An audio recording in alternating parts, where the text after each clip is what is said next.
kabar? Om Tito. Alhamdulillah sehat, Kang. Sehat. Sehat. Apa kabar nih? Ini kayak apa mau peresmian nyalon ya? Nyalon mah kieu. Nyalon kieu. Mun ieu mah panggil. Oh ya panggil. Nyalon kieu. Pasti. Gak ke nyalon nih? Malas kan.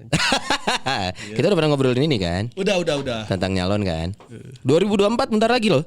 Bentar lagi. Cuman malas gitu 2024. Ya kan lu. Biarin aja. Nonton Ya dulu. udah. Yang akan berperang nih 3 nama udah keluar ya? 3 nama udah pasti. Pak Prabowo Subianto udah pasti sih, udah.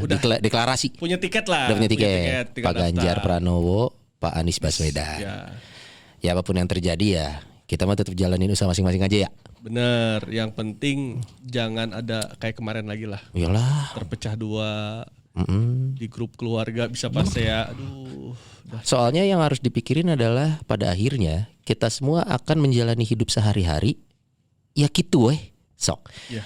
Terlepas dari siapapun pemimpinnya ya, kebijakan apa yang dibuat, tetap kan jalanin usaha mah gitu mikir punya masalahnya sendiri. Betul. Saya juga dengan profesi saya sendiri ya gitu Ya, apapun ya, nggak cuma seorang pebisnis sih. Betul.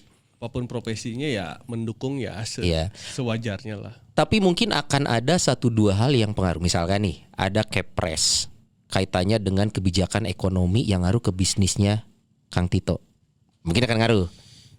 Misalkan ada kebijakan ekonomi kan bakal ngaruh dong. Pasti. Tapi kayaknya untuk spesifik produk tertentu atau bisnis tertentu kali ya. Atau general. Generalnya. Ya, masa sih? Ya maksudnya kalaupun ya untuk kelas saya ya. Aha. Ya sih nama iyalah. Misalkan nih ternyata ada kebijakan presiden kan memilih menteri nih. Menterinya membuat kebijakan TDP tanda daftar perusahaan hanya berlaku setahun gitu.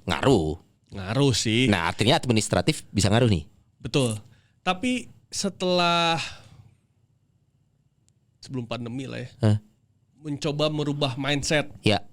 Bahwa setiap ada permasalahan yang kita hadapin ya lah. Lebih ke ya udah cari aja solusinya gitu.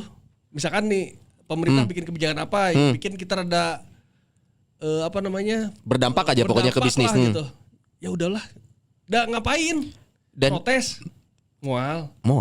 Kemarin inget gak pas zaman PPKM ada orang sampai mencoba untuk bunuh diri gara-gara protes ke pemerintah kebijakan nggak boleh makan di tempat. Nggak digubris.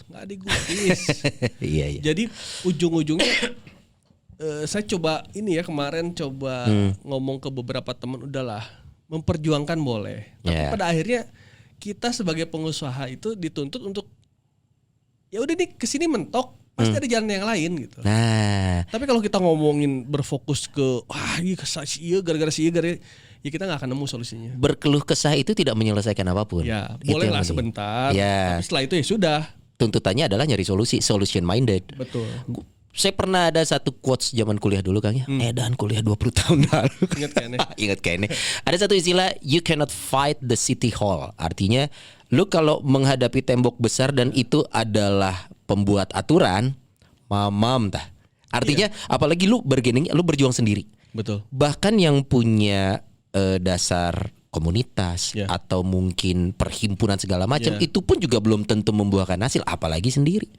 Pilihannya 2. Kalau kita pengen bisa merubah atau pembuat kebijakan aware sama kita, kalau menurut saya pilihan cuma 2. Apa tuh? 1. Pertama, kita bisa memobilisasi netizen atau massa, menggiring opini supaya bisa didengar oleh halayak banyak dan menjadi viral. Atau yang kedua, banyak duit banget. Sok selain itu apa coba? Nggak ada. Tidak semua orang punya kemampuan kedua. Banyak duitnya, pengusaha. Nggak semua orang juga punya kemampuan yang memviralkan. pertama. Kecuali kayak ini kemarin si Bima Lampung tuh. Iya, tapi akhirnya dia setelah awalnya bagus, ujungnya harusnya dia stop di situ gitu. Iya. Pahlawannya dapat. Kemarin ngebahas lagi tentang jenis mobil ya. Jenis mobil, terus nyinggung ketua partai. Iya. Terlepas dia suka atau tidak suka dengan ketua partai ya, tapi kan di timur ini kita punya etika. Punya adab.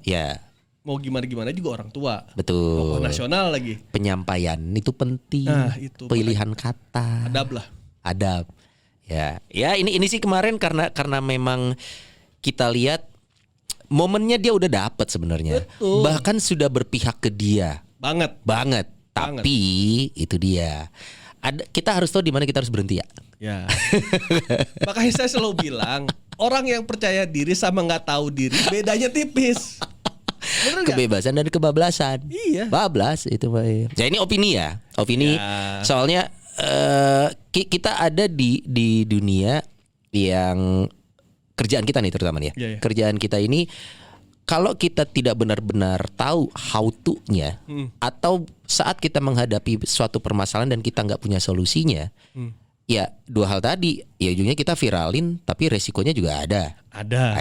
Kedua ya kalau kita punya suntikan dana kita bisa balik haluan, ya kalau punya duitnya. Tapi itu juga ada resikonya. Waduh, apalagi Bang? Kita sponsorin seseorang nih Yes. untuk merubah jadi donatur pilkada lah. Anggota legislatif lah.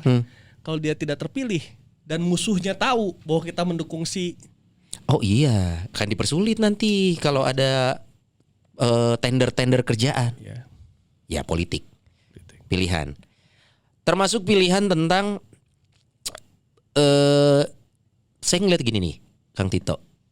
Indonesia atau ketimuran atau khususnya Indonesia, kita tuh sudah diperkenalkan fase kehidupan sejak kita kecil dan itu template. Misalnya sekolah. Sekolah itu adalah untuk bekerja. Ini kita ngomongin template general ya. Kalau kita zaman kecil, kita bilang kita umurnya sama nih. Kecil itu kita disuruh sekolah apa? Biar pinter, biar dapat kerjaan yang bagus, biar dapat gaji gitu. Setelah ya kan ya? Kerja, punya gaji, menikah, ya saat tua punya uang, setelah itu ya udah fase hidup manusia adalah seperti itu gitu. Tapi yang dari dulu nggak kita temukan adalah kita nggak pernah tuh zaman orang tua kita ya. Kamu kerjakan yang kamu suka nak. Sangat sedikit sekali. Kecil. Kita ngomongin generasi ya. Generasi kita tuh orang tua kita nggak gitu. Malah bokap. Kenapa sih anak papa nggak ada yang jadi PNS? Ya. Sarua pisan. Jadi saya tuh berantem sama bukan sama orang tua saya, sama ayah saya 2 kali. Gara-gara apa tuh? Pertama, saya menolak menjadi PNS.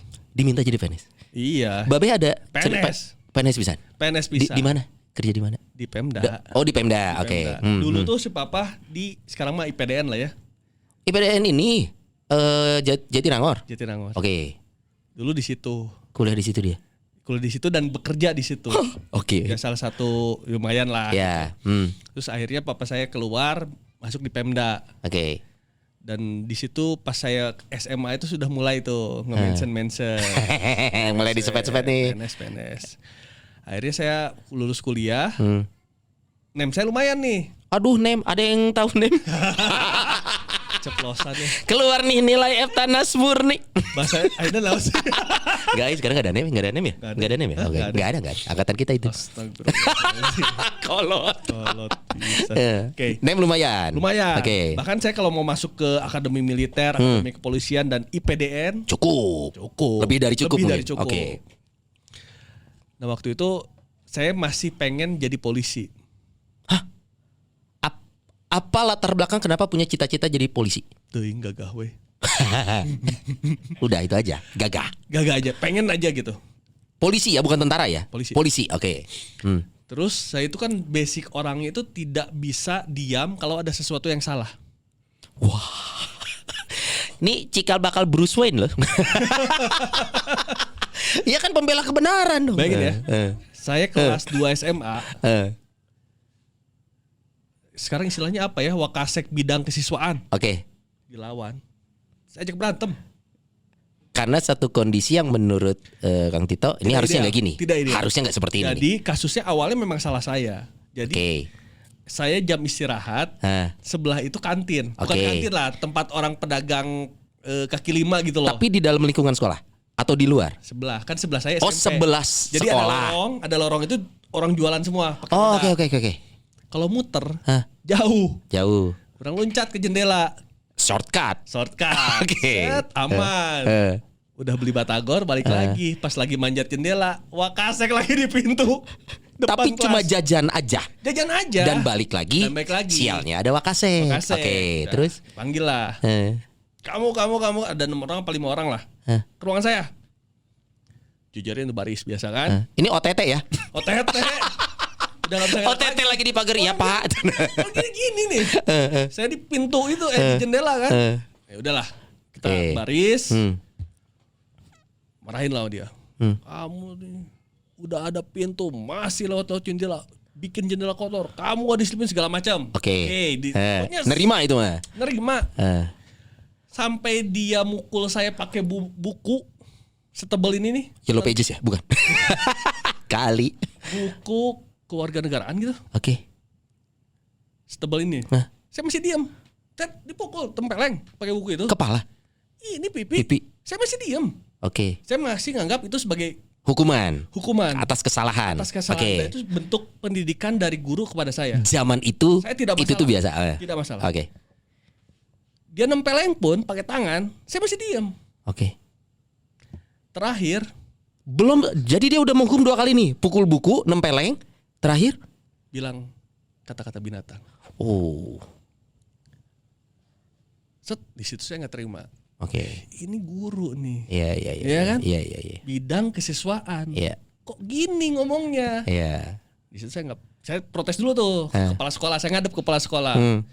Pak, apakah pantas seorang guru, wakil kepala sekolah bidang kesiswaan mengucapkan kata-kata binatang? Saya ditempeleng pakai tangan, pakai buku. Dimaki-maki kata-kata yang lain, saya masih diem. Tapi begitu dia mengeluarkan kata-kata anjing. Mau disensor gak jadi lagi. Saya gak terima. Oke, nanti saya panggil. Udah panggil. Si guru ini gak terima dipanggil sama kepala sekolah. Karena guru ini salah satu guru yang killer. Yes. Ditakutin lah. Dari mulai kelas 1 sampai kelas 3 tuh paling ditakutin. Datang lagi ke kelas nih. Tito, udah kamu ngadu kepala sekolah katanya. Ya sudah Pak, saya bilang gitu. Oh dia mengkonfirmasi lagi di kelas. Iya, di depan siswa yang lain. Di depan siswa yang lain. Oke, terus? Di depan pintu lagi. Nggak masuk ke dalam ya. Oke, dari pintu ngomongnya nih. Kamu nggak terima saya bilang anjing katanya. Waduh. Ya enggak lah Pak, saya bilang. Bapak ini kan guru. Kalau Bapak boleh bilang kata-kata kasar, berarti saya sebagai murid juga boleh dong bilang kata-kata kasar. Karena kata-kata itu bukan kata-kata yang kasar berarti kalau bisa diucapkan oleh Bapak. Ya udahlah kalau kamu nggak terima kata-kata anjing, kata saya bilang anjing, kira-kira apa nih binatang yang suka loncat-loncat lewat jendela? Temen saya nyeletuk. Si yang suka cari muka lah, ada kan biasanya ada aja di kelas yang gitu ya. Ya pokoknya kalau misalkan ujian ke depan minta kertas tambahan pas ujian Anda itu. Oke. Kucing gua. Waduh. Nah, udah kamu ucing aja. Udah. Saya masih diem tuh. Oke. Saya lagi nongkrong nih hari berikutnya. Nongkrong depan kelas. Oke. Beliau lewat karena kan ruangan dia pasti lewatin ke depan kelas. Kan. Beliau lewat. Teman saya di belakang nih letuk. Orang yang kemarin itu kan? Bukan. Orang teman yang beda nih. Lupa lah. Oke. Tapi kan kelas saya itu terkenal Badung lah gitu. Sembarang gua namanya. Nyeletuk belakang. Saya ketawain dia. Dia nyeletuk apa ya? Saya lupa lah. Pokoknya kata-kata apa yang memang lucu lah gitu. Oke. Momennya pas dia lewat. Pas saya ketawa, sialnya guru itu nengok ke saya. Nyangkanya saya ngetawain dia. Wah, kamu nih tempelin dia. Wih, bapak dia bilang. Kalau saya bukan ngetawain bapak, saya ngetawain teman saya. Teman saya ini brengsek juga. Muka seram. Ngaku gangster. Ditanya sama guru, benar kamu si Tito ngetawain kamu? Enggak Pak katanya. Wih, anjing juga. Wah tuh kamu nih katanya. Berantem lah saya bilang gitu. Datanglah anak-anak kelas 3 kan, cari sokongan dia si guru ini. Loh, enon pak. Kok nyari backingan siswa? Iya. Enon pak, iya budak kelas 2 kurang ajar kaing. Wah. Saya diem kan, pasti lo. Kurang kelas 2 kayaknya. Kurang lebih ke kelas. Iya. Saat itu memang kita lebih takut kakak kelas daripada guru kadang ya. Pak gini aja lah, Bapak mau perpanjang masalahnya, habis pulang sekolah aja saya bilang gitu. Aduh saya ini saking saya keselnya, saya mungkin momen selama saya sekolah SMA ya, setelah dewasa lah gitu. Saya menitikkan air mata tuh saking kesel, saya punya kesel gak bisa tersampaikan gitu. Akhirnya saya udahlah, saya bilang. Tadi saya mau bilang ke orang tua saya tuh saya minta pindah sekolah aja. Saya pulang, saya tetap di sekolah aja lah. Saya bilang saya udah, karena saya ngelawan guru kan nggak mungkin nih. Iya. Dan akan ketemu terus selama bersekolah di sana kan? Oke. Terus kenapa sih? Cerita ke orang tua saya, udah saya sama aja. Nah ditengahin lah. Oke. Pada pulang sekolah, itu heboh satu sekolah lah. Dia sampai datang wali kelas tuh, udahlah, jangan kayak gini terus katanya. Udah, depan ibu saya kan bertiga lah sama wali kelas, udah bertemuan, udah beres nih, ditengahin lah sama kepala sekolah. Bu, udah itu jadi suruh pengacara aja katanya. Emang nih anak katanya selalu kayak gini Bu katanya. Memang bukan nakal katanya, tapi kalau ada sesuatu yang salah, situ pasti ngomong katanya. Pasti pengen membereskan, membela teman-temannya kayak apa. Kadang-kadang itu juga kata wali kelas saya, pasang badan buat teman-temannya katanya. Udah, karakter ya temannya. Dari situ ibu saya tuh pulang kayak ngomong kayak saya. Dari tolak saya jadi PNS kan. Tiba-tiba saya daftar ke manajemen karena dari kelas 2 SMA tuh saya udah mutusin saya mau bisnis. Pulang sekolah, lagi malam-malam lah santai. Terus masuk hukum aja, jangan masuk manajemen katanya. Cek babe teh. Padahal saya udah lulus tuh. Tes ujian masuknya. Memang lain di UMPTN ya, dari swasta. Padahal saya pengen banget gitu. Gak mau, saya bilang pengen di sini aja ngambil bisnis, saya bilang manajemen. Berantem besar lah. Akhirnya saya kabur ke kamar kan, ngunci pintu aja udah jerik lah gitu. Itu kesel deh ya. Ngelawan babe gitu kan. Babe yang pengen suruh kuliah hukum. Dasarnya adalah omongan ibu yang sama wali kelas. Kayaknya ya. Nih anak karena nih. Karena kan saya udah nolak jadi PNS. Iya. Akhirnya saya, itu berantem lagi. Ya, pada akhirnya ayah saya yang lulus sih. Mungkin ibu saya juga ya yang mempengaruhi atau akhirnya udah serah aja lah katanya. Jadi hukum. Ente. Ekonomi tetap kurang ngetrek. Nah, jadi saya tuh pasti gitu.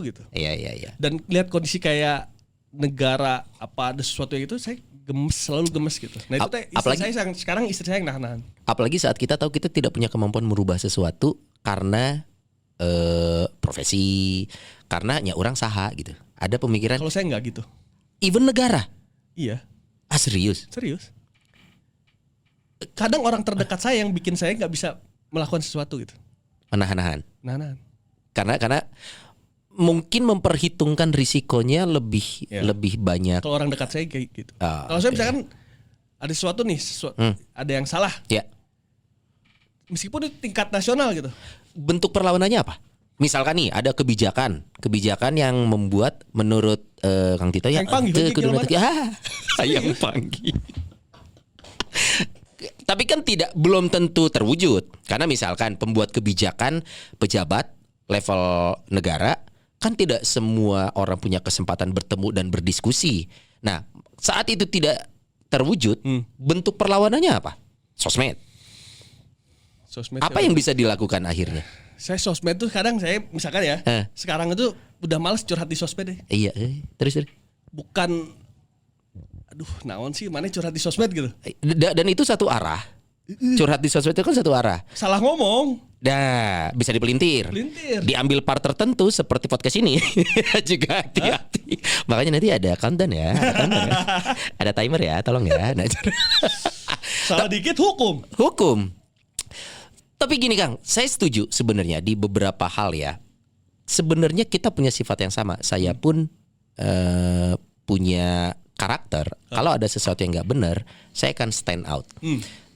Pertama itu saya alamin saat saya kuliah. Skripsi saya adalah membahas tentang kebijakan kampus yang merugikan mahasiswa. Itu skripsi saya. Bahkan kampus tempat saya kuliah. Untung masih dilulusin gitu. Sampai akhirnya saya berpikir nih, Kang, sepertinya kita berdua gak cocok jadi karyawan. Kenapa? Karena kita akan selalu menemukan di tempat bekerja saat kita masih pilihannya kan dua nih, karyawan wirausaha, that simple ya. Saat kita menjadi karyawan akan selalu bertemu dengan yang namanya kebijakan atau peraturan perusahaan. Betul. Peraturan perusahaan bisa itu kan dibuat berdasarkan posisi yang saya nggak bilang ini makna negatif ya. Kalau kita sebagai pelaku usaha, kita akan membuat aturan yang menguntungkan kita juga dong. Tapi sebisa mungkin jangan merugikan karyawan. Betul. Tapi akan ada 1-2 masa yang mungkin kita harus memilih. Ya mungkin karyawan akan dirugikan nih. Asal perusahaan bisa berjalan. Yang diselamatkan adalah yang lebih banyaknya. Betul. Nah buat orang-orang kayak kita, kalau kita ada di posisi, ini harusnya gak gini nih perusahaan. Kita akan selalu punya mental melawan. Betul. Makanya mungkin orang yang punya karakter seperti kita nggak usah jadi karyawan. Kita harus baiknya gitu. Kenapa? Karena kita akan selalu melihat hal yang tidak ideal buat kita itu harus kita beresin. Betul. Nah, sekarang pertanyaannya, apakah punya mental seperti ini otomatis jangan jadi karyawan? Tapi kita belum tentu punya kemampuan menjadi seorang pebisnis. Karena kalau kita ngomongin tadi fase hidup di awal nih, orang sekolah buat dapat ilmu. Setelah itu lu mau ngapain? Nyari kerja atau bikin kerja? Ya. Pilihannya kan itu pada akhirnya. Nah, banyak juga yang bilang akhirnya yang bagus mah seperti motivator pada umumnya ya. Tinggalkan zona nyaman Anda, jadilah seorang yang Anda mau pebisnis. Saya tanya balik, Anda jadi motivator berapa lama? Berarti itu zona nyaman Anda dong. Coba tinggalkan motivasi Anda jadilah seorang petani misalkan, nggak ada yang tahu. Nah, bukan motivator ya.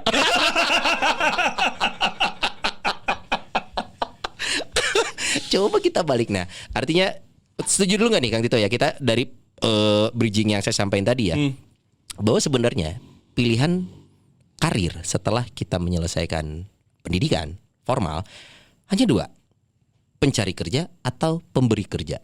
Iya.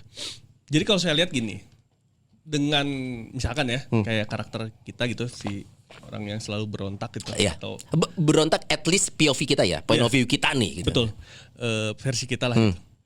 Itu pilihannya kalau mau tetap dia memang secara skill atau secara apa ya, alamiah dia tidak ada gen untuk menjadi wira swasta, berarti terpaksa nih harus jadi karyawan kan? Yes. Ya harus melatih. Nggak gampang ya? Nggak gampang. Butuh proses. Makan hati. Eta. Makan hati. Pisan deh. Banget. Jadi kalau saya menemukan sesuatu, kan sekarang ya, misalkan saya juga kan ada bisnis sendiri dan bisnis keluarga. Di saat bisnis keluarga ini, saya kan memakai cara saya yang lama kan, ada sesuatu yang salah, saya pasti ngomong, saya pasti bertindak. Di satu sisi kan nggak bisa nih. Tidak selalu bisa ya. Tidak selalu bisa. Yeah. Ada orang tua, ada adik-adik yang juga terlibat di situ. Akhirnya ya sudah. Di saat saya tidak bisa membereskan sesuatu yang menurut saya kurang pas, saya memilih diam akhirnya. Dan itu secara teori psikologis tidak baik. Tidak baik. Karena memilih diam itu bukan silent treatment, bukan hal yang baik. Saya perhalus loh. Oke. Kasarnya mah maneh tenurut yang gesok lah. Lepas. Jadi ibaratnya gini. Ulah deket deh, jangan terlalu deket ke kolam nih. Nanti kamu kejebur. Iya. Sini deket sini aja, nggak usah terlalu pinggir. Nanti kamu kejebur loh. Kamu tuh nggak bisa berenang. Gitu. Oh enggak nih aman sini. Jangan di situ, nanti kejebur. Kamu nggak bisa berenang. Enggak kok ini saya hati-hati gini set. 2-3 kali nggak bisa diomongin, saya diemin. Nyemplung nih, ya udahlah saya tolongin. Akhirnya setelah nyemplung itu saya tolongin. Nyemplung kan, saya bilang gitu. Iya. Nah saya sekarang menggunakan teknik itu sekarang. Di saat saya tidak bisa merubah sesuatu atau memberitahu ke siapapun yang menurut saya kurang pas nih gitu. Ya insya Allah sih saya juga punya pertimbangan bahwa saya juga nggak egois gitu kan. Berusaha untuk itulah. Tapi pasti namanya manusia adalah. Tapi saya berusaha untuk menekan sisi keegoisan saya. Akhirnya ya udahlah, itu bisa bejangan yang mereka udah nyebur lah berarti gitu. Ini jurus ini ya, cek urang ge teh gini. Cek urang ge. Lebih enak. Karena kita jadi seperti pahlawan ya pada akhirnya. Aduh kata gua juga. Meskipun capek loh kita kayak gitu. Karena kita harus membereskan sesuatu lagi. Iya. Karena sudah kejadian. Padahal itu tuh bisa kita beresin lebih gampang sebelumnya gitu. Egonya harus diturunin karena itu dia. Kita punya perasaan yang gua nggak mau terlihat sangat otoriter nih. Apalagi perusahaan keluarga ya Pak ya. Ternyata itu faktor umur Pak. Iya. Lama-lama kita akan bijaksana seiring bertambahnya usia. Percaya atau tidak ya. Itu kita. Dan harus setiap kita bertambah umur, tingkat kebijaksanaan kita terus meningkat. Iya, sepakat. Ya kan? Sepakat. Itu akan terlihat dari bagaimana kita mengambil keputusan. Bijaksana itu kan dalam konteks bukan lu akhirnya benar atau salah. Betul. Bukan tentang benar atau salah bijaksana itu. Bijaksana itu adalah meminimalisir orang sakit hati. Iya. Dan yang harus dipikirkan juga adalah lu bisa mengukur kalau ini akan salah pada akhirnya, ini masih bisa gue beresin gitu. Ya, itu. Karena lu tidak mungkin kalau nggak bijaksana, lu hanya akan melepas hancur semuah. Itu tidak bijaksana karena lu tidak punya solusi. Meskipun kebijaksanaan itu bisa mengikis harga diri kita. Harga diri atau karakter asli kita. Betul. Orang mah kuduna teu kieu. Makan hati lah. Tapi ya itu sesuatu yang bukan benar tapi baik lah. Ya. Karena tidak melulu kita bisa ikut apa yang kita mau. Apalagi seorang pebisnis itu elemennya luas. Banyak. Wah coy, apalagi bisnis keluarga. Itu tapi pernah jadi karyawan gak sih? Selama dulu IO mah usaha sendiri. Bukan usaha. Jadi gini, usaha sendiri tapi ada yang modalin gitu. Oh, investornya ada. Yang ngerunningnya Kang Tito. Dan tim. Digaji. Gaji dan bagi hasil kan. Oh, bagi hasil selaku owner investor kan. Sebagai enggak, jadi kan kita punya kerjaan nih. Ya. Di share, oke, ada yang modalin. Oke. Nah, pas lagi ngerjain itu kan kita dapat gaji nih. Betul. Nanti di akhir pekerjaan ada lebih lagi. Itu sharing profitnya. Ya. Artinya masih ada setengah-setengah lah. Ada unsur ownershipnya, ada unsur digajinya karena jabatan tertentu. Ya kan. Jadi tahu rasanya saat merunning satu perusahaan, walaupun itu sebagai pucuk pimpinannya ya, tapi digaji. Betul. Dan ini juga penting nih buat orang-orang yang pengen mulai bisnis. Sisi pengalaman sebagai pegawai juga ada bagusnya juga kalau dialamin gitu. Jadi angle-nya tuh luas, nggak cuman dari sisi gini, tapi dari sisi gini. Jadi kita tahu pas kita di bawah gimana. Ya kan? Ngelihat bawah itu berarti kan ngelihat ke atasan nih. Betul. Di saat kita sejajar tuh berarti antara kita dan karyawan sejajar. Dari atas itu ya kita sebagai owner atau sebagai atasan terhadap bawahan kan gitu. Bukan berarti disarankan lu beres kuliah lu jadi karyawan dulu, tidak juga. Mungkin akan ada momennya di mana lu nanti akan menemukan loh. Ya, tidak harus. Mungkin ada kalanya ya taruhlah orang-orang yang beruntung yang ada di foto Royal Family ya. Dia nggak mungkin jadi karyawan ya. Ya tapi kita akan menemukan karakter pemimpin yang berbeda saat kita tahu dia pernah jadi karyawan atau tidak. Betul. Kalau yang saya tahu ya, perusahaan-perusahaan besar raksasa lah ya, misalkan anaknya pemilik Sampurna, anaknya pemilik BCA. Itu biasanya disuruh kerja dulu. Oh gitu karakternya ya, supaya tahu. Kalau saya lihat rata-rata gitu ya. Kamu jangan dulu terlibat di sini ya. Kamu kerja dulu tempat lain. Kalaupun kamu langsung terlibat di sini, kamu dari bawah. Dan itu bisa membentuk karakter yang berbeda ya. Banget. Bagaimana pada akhirnya dia ngerunning bisnis orang, walaupun itu bisnis orang tuanya, tapi dia punya insight lain bahwa gini cara gue harus memperlakukan karyawan karena gue pernah jadi karyawan. Betul. Jadi prinsipnya Ki Hajar Dewantara itu benar-benar bagus lah menurut saya. Ini mana? Tuturi Handayani atau yang mana? Itu benar. Itu ada di topi SD kita bro, tapi kita lupa. Maknanya apa sih? Lupa lagi. Tuturi Handayani, Ingarso Sung Tulodo, Ingarso Mangun Karso. Wah, semua Indonesia adalah tentang Jawaisme. Cek Pak Luhut. Kalau bukan orang Jawa gak usah. Karunya orang. Aduh, dari zaman Orde Baru emang udah seperti itu ya. Gitu. Tapi ya mungkin karena penduduk orang Jawa lebih banyak aja mungkin ya. Betul. Untuk dipilihnya lebih besar sebetulnya gitu. Kalau untuk hal itu saya menunggu kalau benar-benar ada IKN baru, mungkin nanti akan Kalimantan minded. Karena selama ini Jawa minded kan ya dari zaman kita merdeka semuanya di Jawa, pengembangan daerah di Jawa segala macam. Makanya Jawa minded. Nggak tahu nih kalau sekarang nanti pusat administrasi negara, pusat bisnis negara dikembangkan di Kalimantan, who knows? Menurut saya sih ada potensi Jawaismenya akan sedikit demi sedikit terkikis. Terkikis enggak, tapi Kalimantannya mulai timbul gitu. Karena akan jadi semuanya akan jadi Kalimantan minded. We'll see lah, tapi nggak tahu juga ini. Kita lihat. Ya kalau saya melihatnya, kenapa Jawa begitu dominan? Ya tanahnya mendukung, situasi alamnya sangat mendukung. Oke. kan Jawa bermacam-macam ya. Betul. Dari daerah tandus sampai daerah subur banget ada gitu. Kalau di Kalimantan, Sumatera, Kalimantan saya belum pernah kesana sih. Kalau saya lihat Sumatera itu lebih cenderung heterogen gitu. Oke. Si kontur kondisi alamnya gitu. Yes. Tapi kalau Jawa kan sangat, terutama orang Sunda ya, sangat dimanjakan sekali oleh alam. Iya. Bener nggak? Betul. Diem aja bisa hidup gitu. Maksudnya lu nggak kerja aja di zaman dulu, mungkin nggak sekarang ya.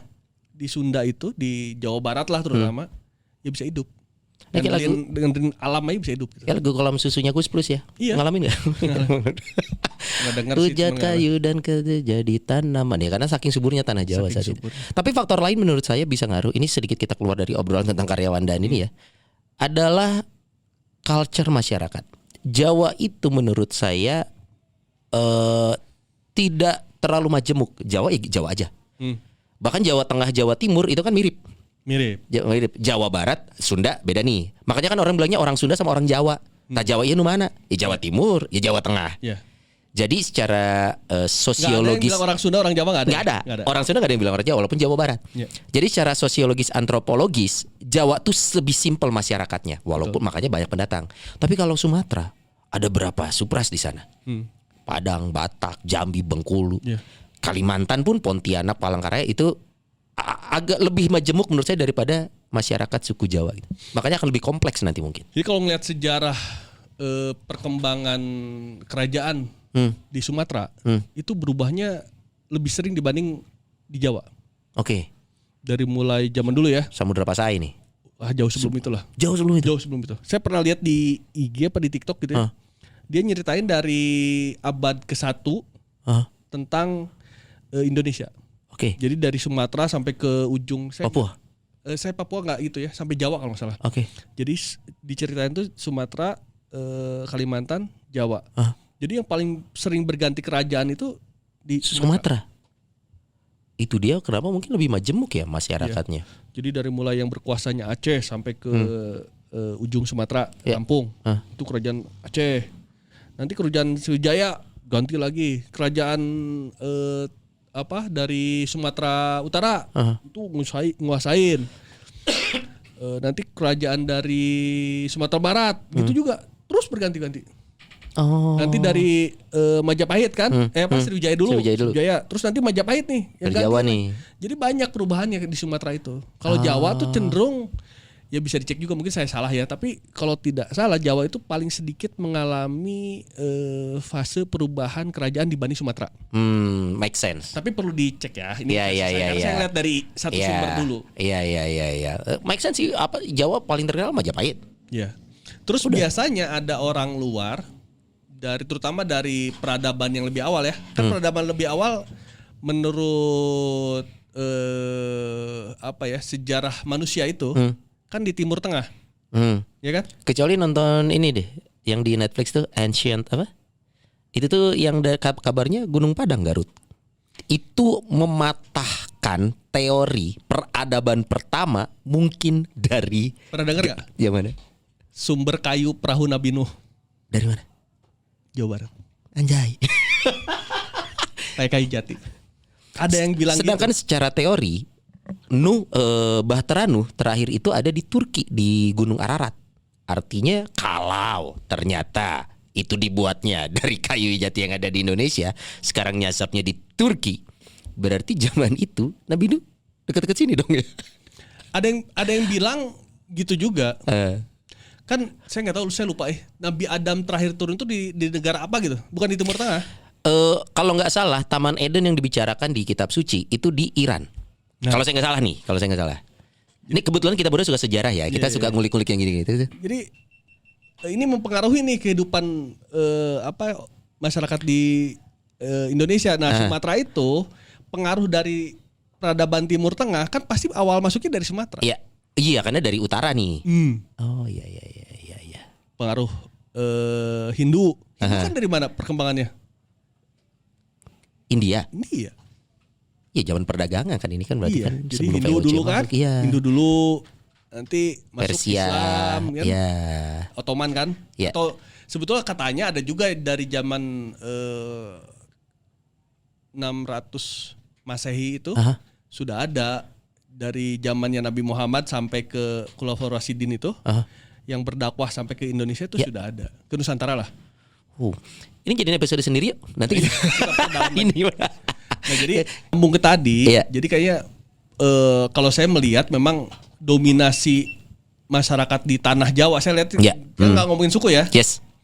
Dominasi masyarakat di tanah Jawa ini tetap akan dominan. Jumlahnya yang luar biasa.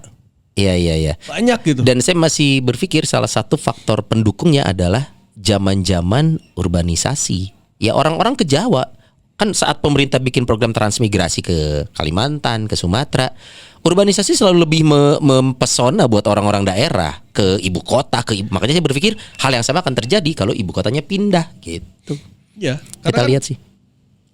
Apa distribusi masyarakat dari Jawa itu banyak kan? Ya. Di Kalimantan orang Madura banyak. Madura.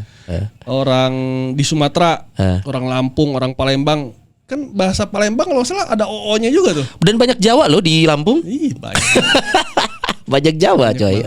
Jadi ya, tapi yang saya salut, saya tidak merendahkan suku bangsa tertentu. Suku bangsa tertentu ya. Tapi saya memuji orang-orang yang punya kultur untuk apa sih namanya? Kalau dari kampung ke kota tuh? Urbanisasi. Bukan urbanisasi, apa namanya? Merantau. Merantau. Iya. Karena saya melihat ya, kebiasaan merantau atau kultur merantau itu justru membuat orang tough gitu. Iya. Dan itu zaman orang tua kita masih banyak gitu. Ada suku tertentu yang bislah tong kemana-mana di dia. Iya. Itu stereotype loh. Artinya gini, stereotypes ini memang harus kita lihat. Itu ada. Kalau saya biasa belak-belakan, misalkan orang Sunda nyaman di daerah sendiri, itu stereotype. Betul. Orang Padang jago berdagang, stereotype. Orang Batak cenderung keras, stereotype. Dan itu kekayaan suku bangsa kita yang ya begitulah gitu. Yeah. Kenapa keluar stereotype itu? Karena kesehariannya ya yang kita saksikan ya seperti itu, maka terimalah. Betul. Tidak untuk di. Tapi segala macam stereotype itu akan menjadi kekuatan bangsa Indonesia yang luar biasa. Iya, setuju. Kalau betul-betul di maintain dengan pas gitu. Iya.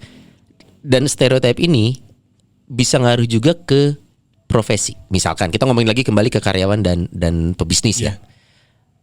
Orang cenderung sebagai bos misalkan ya, gue akan memilih anak buah dengan suku bangsa tertentu mungkin dong. Karena asumsinya kalau gue milih yang suku bangsa ini, wah ini pasti akan pemberontak nih dengan karakter kerasnya gitu. Pokoknya anak-anaknya si Sonai kok ya. Mau jauh tuh bapaknya. Orang yang kebijakan pasti ya, parada set gitu. Jadi mulai tahun berapa ya saya kan udah mulai adalah beberapa kampus yang undang buat jadi pembicara gitu. Nah saya senang tuh menularkan virus-virus entrepreneur gitu. Oke. Karena ya udah tadi kan, jangan terus bermindset untuk menjadi pegawai. Oke. Kalau kita pengen ada kesempatan untuk maju yang lebih besar. Karena kalau menjadi pegawai itu pasti terukur. Oke. Iya kan? Pasti terukur. Tapi kalau pengen unlimited, ya pilihan ada menjadi entrepreneur. Tapi setelah tahapan itu, yang belum banyak digarap oleh orang-orang adalah menceritakan bahwa jadi pengusaha sekalipun, entrepreneur sekalipun, itu nggak semanis yang dibayangkan gitu loh. Jangan cerita hanya di langkah ke-10. Ceritain tuh langkah ke-1, langkah kedua, jatuh-jatuhnya, itu pun harus di-share. Iya. Karena nggak banyak orang yang melakukan itu gitu. Waduh, jadi pengusaha enak banget nih, bisa gini, bisa gitu. Pas zaman punya utang gede, pas zaman ditinggalin oleh tim, oleh karyawan kita, itu nggak pernah nggak pernah dilihat, nggak pernah diceritakan. Tidak ada narasi yang orang bernarasi itu gitu. Oke. Karena mungkin tidak menjual ya. Ya. Pak Sonai, silakan jadi pembicara di kampus Unpad. Pak, success story-nya yang story pasti ngomong. Iya, success story. Nggak ada tuh ceritain kegagalan. Iya. Seorang secara marketing itu juga orang akan lebih suka dengan sesuatu yang berhasil nih. Berhasil gitu. Tapi apakah dengan demikian nih Kang? Karena Kang Tito sekarang nih di dunia entrepreneur ya. Iya. Saya punya pemikiran gini, kalau semua motivator mengajak orang menjadi entrepreneur, siapa yang beli kalau bukan karyawan? Yang menjadi konsumennya. Betul. Gitu.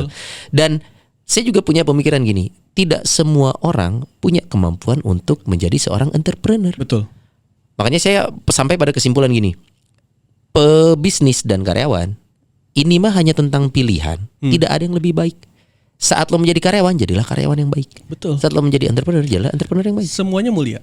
Nah, ya. Karena aturan alamnya pasti nggak semua sama. Iya. Iya kan? Iya. Jadi bukan berarti kamu jadi pegawai juga lebih hina dibanding jadi pengusaha, tidak juga. Iya. Iya kan? Betul. Ada juga banyak juga pegawai yang lebih kaya dibanding pengusaha. Iya kan? Betul. Jadi dalam artian unlimited yang tadi disinggung sama Kang Tito, saya sih memang menangkapnya bukan tentang materi. Bukan. Unlimited ini luas. Kalau saya lebih memberikan value unlimited ya, membantu orang. Ya. Ya kan? Ya. Bukan berarti sebagai karyawan kita tidak bisa lebih tidak membantu, tidak. Sangat tapi bisa. Potensi kita saat menjadi seorang wirausaha, karena kita kan mengatur semuanya sendiri. Yang orang tidak tahu adalah, wah wirausaha enak ya kerjanya nyantai. Iya, 247 itu nggak nyantai, bro. Jangan lihat casingnya, bro. Karyawan kan 8 to 5. Iya, sisanya udah pasti minimal. Kalau pengusaha enak nih ngatur waktu sendiri. Enggak, 247 itu enggak ngatur waktu sendiri. Saya lagi liburan di telepon pegawai saya.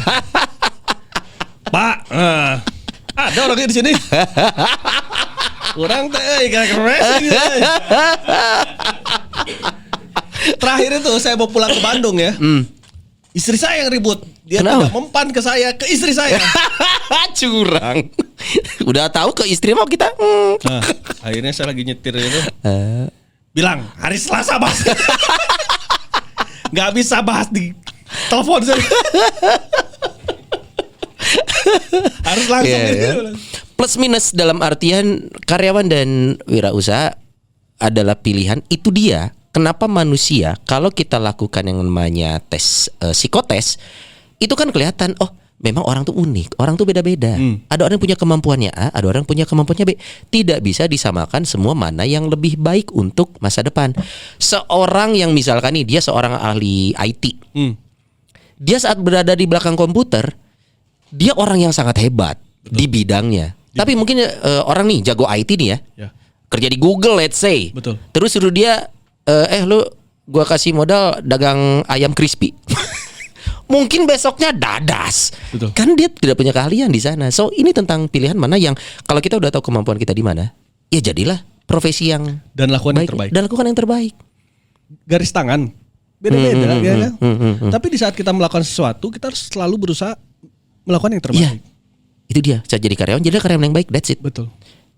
Jangan mengatakan bahwa wah dia mah pebisnis. Enggak, lu juga karyawan baik kok. Iya. Kita lihat bisa ukurannya apa, prestasi. Iya. Taruhlah materi jadi ukuran. Pengusaha nggak ada karyawan. Ya percuma. Iya. Jadi semua itu elemen penting. Iya. Iya kan? Iya. Ini masalah pilihan aja dan masalah hati. Oke. Ya kan? Kita nyaman jadi pegawai, ya nggak apa-apa. Iya. Ya lakukannya aja nggak apa-apa gitu loh. Jangan kita cocoknya jadi pegawai, kita maksain pengen jadi pengusaha.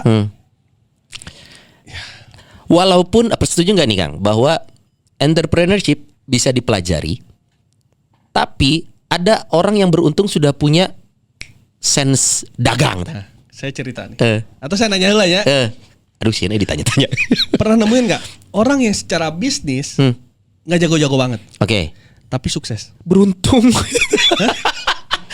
Secara bisnis gak jago-jago banget. Ada. Saya sangat nemuin banget. Beberapa orang kayak gitu. Skill bisnisnya tuh nggak jago-jago banget. Ya, bukan saya sombong ya. Ya. Orangnya culun gini, segala orang lah gitu. Tapi nasi tahu lu bengar jauh ti orang gitu. Dari bisnisnya. Itu faktor apa? Berbagi. Oh. Ini sudah tidak melulu tentang uang aja. Bisnis bukan hanya tentang uang aja. Dan berbagi pun bukan masalah materi ya. Ya. Apapun itu. Jadi saya lihat apa kunci sukses dia nih. Saya lihat pegawai-pegawainya biasa-biasa aja. Bahkan ya cuman memberdayakan orang sekitar aja gitu loh. Ada yang lulusan SD dipekerjakan, ada yang bukan bidangnya dipekerjakan gitu loh. Saya coba gali terus, apa nih orang nih? Saya ikutin terus nih orang. Akhirnya saya menemukan kesimpulan versi saya bahwa yang di atas itu memberikan dia kekayaan yang banyak, rezeki yang banyak, karena dia senang berbagi. Bisnis bukan hanya tentang uang ya? Bukan hanya tentang kalkulasi ilmu bisnis. Ya, ada misi mulianya, berbagi. Karena kan judulnya aja udah wira usaha, mulia gitu. Wira tuh mulia kalau salah ya? Oh nggak tahu. Arti kata wira tuh kalau salah luhur lah. Luhur, oke. Iya kan? Berarti kan wira usaha itu menjadikan kita orang yang harus mulia gitu. Iya kan? Dan caranya bukan hanya tentang materi nih. Bukan hanya materi. Berbagi ilmu. Oke. Jadi ini iya. Saat kita terjebak berbisnis adalah hanya tentang uang, kan nggak sedikit loh orang yang secara modal bagus, secara jaringan gagal. Pengusaha sukses itu ada 2 jalan. Mau jadi brengsek, atau mau jadi pengusaha yang bener gitu. Yang di tengah-tengah, ya memang nggak kemana-mana. Jadi yang di tengah-tengah tuh gini ya, dia ada sisi brengseknya ada, sisi bagernya ada. Oke. Jadi yang susah itu masalah abu-abu hitam putih aja. Kita mau jadi hitam atau mau jadi putih. Jadi ini menurut seorang Kang Tito ya, bisnis ini jangan di ranah abu-abu. Saat memutuskan menjadi seorang wirausaha, jadi apapun sebenarnya. Kalau saya ya, mau A, mau B. Tapi di sana tegas, ada garis tegasnya. Iya. Mau jadi apapun, mau jadi seorang ayah harus jelas juga. Jadi ayah tidak tegas atau tidak jelas sikap kan, keluarga juga bingung. Ada dampaknya buat keluarga. Jadi owner bisnis abu-abu, ya karyawan bingung juga. Iya. Ya kan? Kalau saya jadi apapun kita harus punya sisi ketegasan gitu. Kita mau ngambil kanan, mau ngambil kiri nih. Mau baik atau tidak baik gitu, harus jelas. Iya. Itu akan memberikan impact dari bisnis yang kita running. Itu akan memberikan impact ke karyawan yang ada di bawah kita saat kita tahu apa yang kita lakukan. Seringkali kalau ada pebisnis yang bermodalkan given dalam artian nerusin usaha keluarga, ini termasuk dijalani oleh Kang Tito loh. Ada yang memang hanya udah nonton film ini belum sih? Apa tuh? Yang si ngejalanin belum ada judul. Anjir, obrolan off air. Lama banget. Bukan, ini film yang tentang usaha keluarga. Jadi ada bapaknya tuh sakit, akhirnya dia ngumpulin ketiga anaknya dengan latar belakang beda-beda. Dia mau meneruskan usaha guest house-nya, tapi anak-anaknya ini harus dites dulu nih. Gimana cara lo ngerunning guest house ini di depan anak buahnya, masing-masing dengan cara yang berbeda. Film gitu. nih, film. Okay. Aduh sorry gue lupa judulnya. Gara-gara warisan. Oh tahu. Yang Sardi. Ada Lukman Sardinya, yes. Lukman ada Sardi. si Ge Pamungkas. Yeah. Nah itu tuh. Itu tuh kan saat orang tua, beruntunglah orang-orang yang mungkin orang tuanya bersusah payah membangun usahanya, kemudian akan diteruskan ke anak-anaknya. Yeah. Tapi usaha itu tidak akan menjadi apa-apa saat si anaknya pun tidak berusaha menjadi seorang pebisnis yang baik. Gitu. Betul. Dan itu banyak kan. Banyak yang hanya mengandalkan kekayaan orang tua. Setelah itu ya gimana gue ngerunning dong nih karakter gue. Tapi kan tidak bisa semudah itu juga. Iya. Banyak yang harus dipelajari menjadi seorang pebisnis pada akhirnya. Betul. Saya pernah ada di titik Kang gini. Kalau kita ngomongin pengalaman hidup nih, saya sebenarnya lebih banyak menghabiskan waktu sebagai seorang karyawan karena saya penyiar nih, penyiar digaji. Saya pernah mencoba Kang melihat bahwa pebisnis itu dipelajari. Saya pernah beli bukunya Om Bob Sadino. Dibaca, oh tidak. Karena berharap si buku ini tuh menularkan sesuatu gitu ya. Tapi sampai titik ini pun kan. Maksudnya kayak yang di IG dong. Diambil, dibakar, abunya dibakar gitu. Tapi karena saya mengalami sendiri ya. Untuk saya pun lingkungan teman-teman saya yang pebisnis banyak pisan. Niatan belajar ada pisan. Saya kok masih percaya ya bahwa bisnis itu salah satunya sense. Setuju nggak? Sangat setuju. Oh ya. Jadi belajar pasti akan lebih, effortnya harus lebih besar nih untuk orang-orang yang nggak punya sense itu. Iya. Sense mah nggak bisa diajarin. Oh iya itu. Gift. Itu. Iya kan? Naluri. Nggak ada yang bisa ngajarin. Ada mata kuliah naluri emang? Nggak ada sih. Nggak ada kan? Itu yang saya alami, Kang. Saya coba baca bukunya, jaringan teman-teman saya ada. Ayo mulai bisnis. Saya pernah niatan saya untuk merunning sebuah bisnis kan gede banget. Mungkin nanti kita harus share lebih lanjut nih ya. Tapi nggak jalan aja. Banyak. Akhirnya teman saya ngomong gini, yang punya Uyul warung Imam Babaturan. Salah satu teman sharing saya adalah dia. Om Uyul, gue pengen buka restoran nih. Produk lo ada nggak? Ada. Aku kasih lah. Son, ini produk bisa dijual. Ini oke, lu jualan. Siap. Hilang. Sampai akhirnya Uyul ngomong, Son, ini bukan tentang lu nggak bisa, tapi ini belum prioritas lu. Karena lu masih seneng melihat sesuatu yang di depan mata, lu nge-MC segala macem. Itu pilihan lo. Betul. Jadi bisnis belum jadi pilihan lo. Anjir. Iya betul. Betul itu. Sangat betul. Oh iya. Dan harus dipaksa. Harus paksa melangkah ya. Bisnis tuh ya. Iyalah. Harus keluar dari zona nyaman tuh ya itu. Ya naluri ya. Iya. Iya kan? Iya. Sekarang Kang Sonai nih. Duh iya MC nggak jelas ya. Jualan produk iya mah sanu liat teuing. Capruk dibayar selesai buat gua. Ya kan? Harus dipaksa. Tapi ya satu sisi yang tadi kita bicarakan itu. Mungkin di saat Kang Sonai punya keinginan untuk berbisnis dan selalu terkendala dengan naluri mencaplok uang yang sudah ada di dalam mata. Kalau saya saranin sih cari partner. Aha, ketemu. Jadi produk saya ini. Itu solusi ya? Bisa jadi Menurut solusi. saya. Why? Pertimbangannya apa? Melengkapi. Karena gini. Saya dulu di IO nih. Si orang ini tuh ada teman saya, jago banget konsep nih. Konseptor. Oke. Klien hari ini ngomong malam nih. Sore lah. Besok pagi jadi. Jadi sih konsepnya. Jadi. Tapi di saat presentasi kan ada budgeting segala macam. Ya. Bisa sih. Dia hanya jago konsep. Nah akhirnya ada nih tim kita juga. Dia nanti mengejawantahkan tuh ide dia tuh. Kemana? Misalkan ada 12 lembar lah gitu ya. Ide dia tuh kan konsepnya. Oke, nanti ini budgeting, jadi ya. Oke, ya produksian. Akhirnya saling melengkapi. Karena mungkin ada beberapa orang, mungkin termasuk saya, adalah orang yang nggak bisa langsung 100% megang semua. Betul. Karena pilihan. Nggak ada. Karena saya jamin nggak ada orang yang bisa ngelakuin semua hal. Iya. Sendirian. Dan bagus gitu. Saya tuh termasuk orang yang senang belajar sesuatu ya. Oke. Dan saya menyadari diri saya itu tidak expert banget di satu bidang. Saya tuh banyak bidang yang saya kuasain gitu. Tahu lah, bukan kuasain ya, tahu. Tapi saya nggak ada tuh yang berusaha expert tuh nggak ada. Saya sadar itu. Oke. Jadi Kang Sonai nanya ke saya tentang sejarah, saya tahu. Iya. Nanyain tentang hal gaib, saya tahu. Ada episode lain nanti tentang gaib. Nanyain tentang politik, saya tahu. Tapi saya nggak expert di semua bidang itu, saya nggak expert. Iya. Sekedar ya mungkin cuma 20%, 30%-nya setiap bidang. Tapi saya tahu gitu. Nah itu kelemahan saya kan. Tapi itu saya jadikan juga kelebihan saya. Jadi karyawan yang kamu kenaun ke orang nyaho. Iya. Saya Kang di bisnis keluarga udah dipindah tempat itu 3 kali atau 4 kali lah.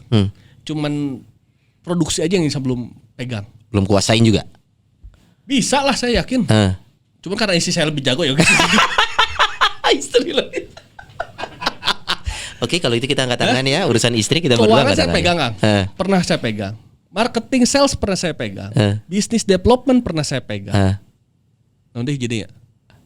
Oh nggak setilu eta. Saya jalanin. Dan ya ada sedikit teguran-teguran pasti ayam, ya kan? Tapi saya nggak expert di semua bidang itu, saya nggak expert. Tapi begitu karyawan ngomongin ke saya nih tentang mesin kue, saya bisa jawab. Bisa jawab. Dia mau ngomongin tentang keuangan, ngomongin neraca, ngomongin laba rugi, bisa diskusi saya. Oke. Ngomongin business development, cara bikin konsep bisnis, evaluasi bisnis, saya jabanin. Jadi saya satu sisi itu kelemahan saya, tapi saya itu juga saya jadikan sebagai kelebihan. Nah, Kang Sonai kan pasti bisa tahu lah. Saya tuh pengen jualan produk ini, tapi saya nggak bisa jualan. Karena nggak gini, Kang. Saya selalu bilang gini, berbisnis itu bukan tentang kita bisa bikin atau buat produk apa. Tapi tentang kita bisa menjual apa. Ini yang kayak di film Wall Street yang si Leonardo DiCaprio yang tentang pulpen.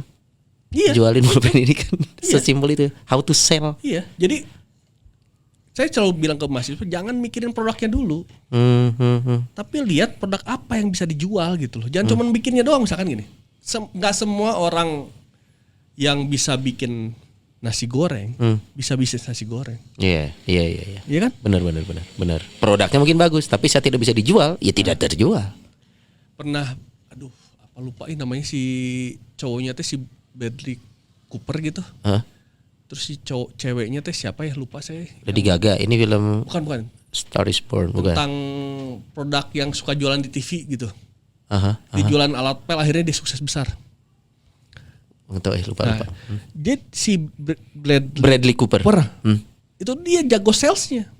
Produk apapun yang dia jual, dia nggak bisa bikin produk. Akhirnya dia ngambilin produk aja yang bisa dijual sama dia. Itu sense orang yang bisa jago jualan gitu kan? Sense. Give itu mah ya. Emang saya jago anak itu.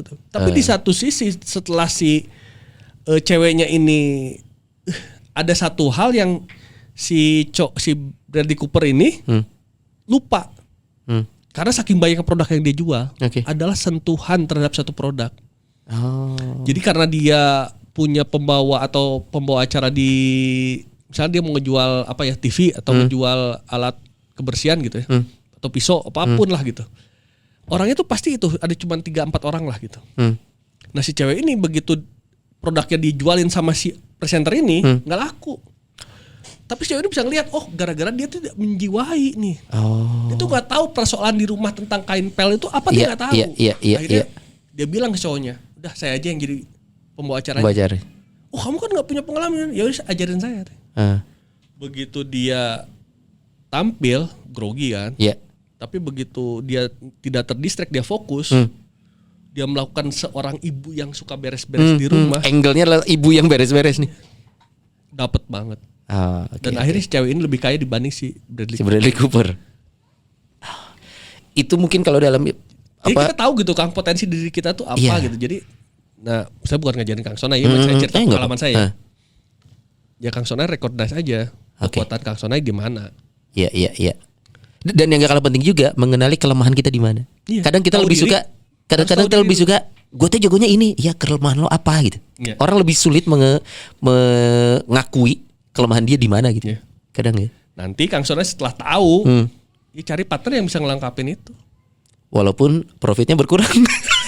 Iya dong, resiko bisnis kan. Tapi pilihan. Saya nggak ada rezeki Kang Sonai di orang lain. Ya, percaya. Pemikirannya kita ganti.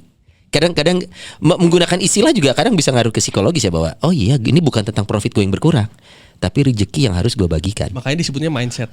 Iya. Begitu kita berpikir sesuatu, ya kan? Kita saya yakin nih semesta alam itu bekerja untuk mewujudkan apa yang kita pikirin. Yes. Ini kayak buku secret ya. Ada satu macam. Ada baca ya. Ada filmnya juga, kalau kita terlalu malas baca ada filmnya Secret. Saya pernah cerita nggak di sini ya? Saya mungkin yang bisa membentuk saya seperti sekarang adalah pemikiran saya waktu saya diangkot. Wah, apa tuh? Kayak gimana tuh? Saya ngeliat ibu-ibu bawa anak bayi, anak bayi nangis penete. Saya pikir, saya kalau udah punya istri, jangan sampai nih saya bawa istri saya punya anak naik angkot, saya harus punya mobil nih. Oke. Nah mungkin ya versi saya meyakini bahwa dari situ, titik itu, momen itu, secara tidak langsung. Saya nggak ngomongin sisi religi ya. Tapi saya yakin alam semesta itu men-set gitu. Apa yang kita pikirkan, dia direkam. Yes. Akhirnya saya ada di titik ini. Itu yang persis kalau baca buku Secret ya, itu bahasa gampangnya Mas Takung sama-sama mendukung. Saat kita sama kayak film 5 cm loh. Oh iya. Taruh apa yang lu inginkan, lu cita-citakan 5 cm di depan lu, jadi lu selalu bisa lihat dan secara nggak langsung lu akan selalu berpikir untuk meraih hal itu gitu. Dekat sekali gitu. Bisnis jadi 5 cm di sini ya bisnis. Dan Kang Sonai harus berada di lingkungan yang mendukung keinginan Kang Sonai. Itu dia. Dan itu benar ya. Kalau lu pengen mewujudkan, lu pengen ngapain, bergaullah dengan orang-orang yang ada di bidang itu. Dan itu benar ya. Pengalaman saya sih gitu. Oh, harus ikut. Saya alami ya. Saya alami. Gitu. Harus ikut seminar motivasi nggak? Mungkin, kenapa tidak? Kalau mau ikut seminar motivasi, saya sarankan dari pelaku bisnis. Praktisi bisnis. Bukan hanya teori. Si motivator dia pelaku bisnis ya, bisnis motivator. Iya, bisnis dia kan itu. Iya. Ya, carilah track recordnya. Ya. Track record pelajarin. Jadi yang harus dicari itu adalah mentor. Mentor. Karena pendekatannya lebih personal. Betul. Dan tipsnya adalah cari mentor yang harus skalanya itu jauh lebih besar dibanding kita, atau 2 atau 3 step di atas kita lah. Gitu. Oke. Kapasitas bisnisnya ya. Ya. Dan saya saranin juga kalau kita punya mentor atau punya idola, jangan terlalu kenal kan. Jangan terlalu kenal. Karena kenal. begitu kita tahu dia sisi ini ya, itu akan membuat kita kecewa. Dan akan menutup kebaikan-kebaikan atau kebaikan plusnya dia gitu. Merubah pandangan kita ke dia yang tadinya kita adore, kita melihat dia sebagai referensi, bisa jadi hilang. Jadi kalau di ibaratnya orang-orang tuh ada kertas putih, ada titik hitam satu, pasti orang fokusnya ke titik hitam. Bukan kertas putihnya ya. Makanya saya saranin kalau kita punya idola, kita punya idola ustad, pastor, pendeta, pebisnis, politikus, siapapun lah, jangan terlalu kenal. Cukup ambil sesuatu yang kita memang butuhkan aja, kemampuan bisnis dia, pengalaman bisnis dia. Jangan dipakai jadi gak usah hari-hari, gak usah lah gitu. Ketemu dia ya seminggu sekali, sebulan sekali, setahun sekali gitu. Tiap hari ketemu, dia bukan idola kita lagi. Kita ketemu seminggu sekali kan? 3 step di atas saya kan? Ketemu sudah. Jadi bisnis, hidup itu tentang prasangka. Hirup mah pasangka-sangka wae. Dan jadi hari ini kita ngobrolin sebenarnya tema besarnya karyawan atau pebisnis, memang kita lebih titik beratkan ke bisnis. Kenapa? Bukan kita coba mengarahkan, tapi expertise yang hari ini saya ngobrol dengan Kang Tito adalah sekarang Kang Tito sebagai praktisi pelaku bisnis, bukan karyawan. Tapi tidak menutup kemungkinan kalau kebetulan yang nonton ini adalah seorang karyawan, ya jadilah tetap seorang karyawan yang baik. Ya kita coba membuka perspektif berbeda aja. Kita buka satu-satu. Ya tadi saya sebutkan, ngobrol jeung naon wae jeung urang mah insyaallah nyambung gitu. Meskipun tidak dalam. Gitu. Jadi saya coba buka perspektif orang terhadap menjadi seorang pebisnis itu kayak gimana. Tapi juga bukan berarti menjadi karyawan itu juga sesuatu yang kurang baik. Tidak lebih baik dari pebisnis, sama mulianya. Jadilah karyawan yang baik. Pertanyaan terakhir sebelum kita closing nih. Kalau gitu Kang Tito, rela enggak? Kan pebisnis nih, karyawan terbaiknya cabut untuk jadi pebisnis lagi. Sangat rela. Karyawan terbaik nih. Kalau nggak ada dia, wah, perusahaan gonjang-ganjing. Gak apa-apa. Sekalipun dia bikin bisnis yang sama dengan saya. Produk yang sama? Jurus yang sama? Saya pribadi ya? Iya, jurus yang sama. Saya dulu punya bisnis bus. Saya punya 3 pegawai. Oke. Yang 2 tuh jadi bisnis bus sekarang. Serius ya? Jadi punya bis sendiri. Gak sakit hati? Sakit hati sih. Belajar ilmunya ke Kang Tito? Iya, jadi misalnya ada satu orang nih, saya pengen punya bis nih. Dia belak-belakan? Iya, bilang saya pengen punya bis. Udah tuh, bisa aja sok. Nih, orang di sini panggil kalau kamu belum punya uang, kalau mau nyicil, orang di sini saya kenalin ya. Bilang, mau beli bis dari saya, nanti saya jadi penjaminnya. Sekarang dia punya bis 8. Hampir menyamai saya dulu. Saya dulu punya 9, dia sekarang punya 8. Wow, cukup berbesar hati, sangat. Gak ada beban, saya gak ada beban. Saat dia sukses itu kebahagiaan sendiri buat Kang Tito. Dan dia juga orang yang tahu diri ya. Setiap saya telepon dia pasti diangkat. Setiap saya ada kesulitan terkait transportasi, pasti dia bantu. Padahal saya dulu gak berharapan itu. Ya apa yang ditabur Kang Tito itu yang dituai lah. Ya. Membentuk. Ada satu lagi bisnis juga. Cuman mungkin karena karakternya kurang pas, ya tidak sesukses yang inilah. Oke. Ya itulah. Ya. Saat kita menabur kebaikan, yang kita tuai juga akan kebaikan lah. Semua orang tuh sudah dicatatkan rezekinya masing-masing. Dan rezeki harus kita jemput. Kalau kita jadi saingan ya. Udahlah. Pokoknya jangan negatif aja lah. Ya. Jangan berada di zona negatif. Big frame-nya berarti sekali lagi wirausaha, pekerjaan mulia. Mulia ini luas sekali. Bukan hanya tentang materi, berbagi ilmu, berbagi cerita, berbagi kesuksesan, harapannya kebaikan. Demi kebaikan. Dan orang yang dibagikan kalau ternyata lebih baik, alhamdulillah. Iyalah. Berarti bisa membantu orang mengangkat harkat dan derajatnya kan. Iya. Hal yang baik. Gimana Kang Joy? Mau bikin apa? Om Reza? Setiap ada karyawan yang kalau setelah ini Anda bikin bisnis yang serupa dengan Om Tito. Joy, mau naik buka kafe. Beli furniture ti orang lah. Beli furniture ti orang lah. Atau minimal orang minta saham 20% lah. Aduh, berasa jalan sudah dibukakan oleh si bos. Gak penting orang kalau Aduh, yang Tito terima kasih ngobrol hari ini ya. Kita nanti masih banyak banget obrolan kita. Ya anggap aja kita mah ngobrol sotoy lah. Ya saya sekarang menganggap ini sebagai salah satu refreshing saya Kang Ayat. Ya stress release ini. Saya dari tadi pagi lah. Sangat excited sekali menunggu malam ini. Serius orang tidak sadar ya. Si Sonai bukan naon. Orang nah jadi hayang gara-gara penting. Sampai nanya hari ini jadi kan malam. Jadi. Serius loh. Seriusan. Serius. Iya. Saya menemukan sesuatu yang orang enjoy gitu. Mentangnya tadi si Eja. Terus banyak waktu lu banyak banget. Ya pokoknya siapa tahu yang kita lakukan ini bisa memberikan inspirasi dan berbagi cerita atau bahkan ilmu buat yang nonton hari ini ya. Dan saya gak peduli mau banyak yang dengerin, mau banyak yang nonton, terserah aja lah. Yang penting saya niatnya adalah baik dan mulia. Saya menceritakan apa yang sedang atau sudah saya alami, udah itu aja. Ya, oke. Tanpa bermaksud mengajari siapapun. Yes.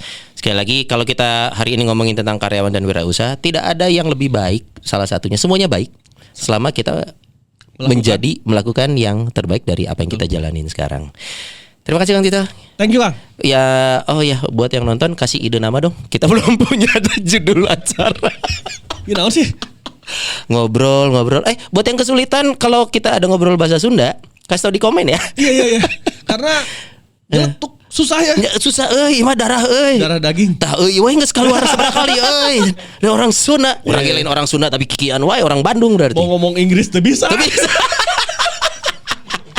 Pokoknya semoga cerita kita bisa menginspirasi siapapun dan kita ketemu lagi di lain kesempatan bareng dengan Kang Tito dan saya Sony Bastian atau Sonai. Sampai ketemu ya, bye bye.